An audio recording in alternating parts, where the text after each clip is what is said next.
Hey, it's Earthbreaker here. And after being gone for a little while, I decided to talk about the latest Batman movie, The Killing Joke. This is intended to be kind of a short review, not really scripted, but a short synopsis of the movie and how I feel about it. So I guess I'll get started. The first thing I like to comment on is that it's great to see a Batman movie in theaters again. I mean, it's been about over a decade now since we've had one in theaters. I think it was Return of the Joker. And the original voices of Batman and Joker from the animated series made a debut in this movie, which was awesome to hear. Mark Hamill still pulls off the Joker, though more dark and sinister than in the animated series. And Kevin Conroy's Batman sounds a lot more deep and brooding. And Tara Strong makes an appearance as Batgirl, which she pulls off decently well. Now the plot of the movie. Basically it's a two-act structure. The first act is developing Batgirl as a character, and the second act is developing Joker as the character. Personally, there were some issues I had along the way, especially the shipping elephant in the room, but I'll talk about that later. Now I'm just going to start with the plot. In the first act, Batgirl is trying to prove to Batman that she is able to take on a mission and not just in it for the game. Though I like the first act of the movie, I feel it should have a stronger role with the second act. Essentially, the two acts are two completely different movies. The villains don't really relate to each other, and it feels very episodic.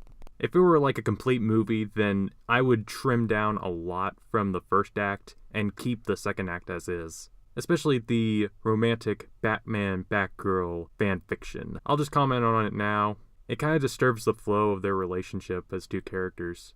It starts out as Batman being more the father figure towards Batgirl, but it's kind of weird seeing them having a more romantic relationship. I don't know, it's just something that kind of bothered me. And it never gets brought up ever again in the movie, other than Barbara regretting it the morning after. And that's about it, which makes me wonder, why would they even add that role into the movie? It doesn't have a purpose film-wise, it doesn't add anything to the characters, so what were the screenwriters trying to achieve with that? On to the second act. This is by far the best part of the movie. Basically, it has some of the elements from the graphic novel in animated form, which felt more like a horror movie than a superhero movie. What with seeing Joker's victims and all. I actually ended up liking the Joker and actually feeling sympathetic for him. Back then, it showed that he was a hardworking dad, trying to support his wife and child, and all he wanted to do was make people laugh. Well, he kinda got his wish. Kinda.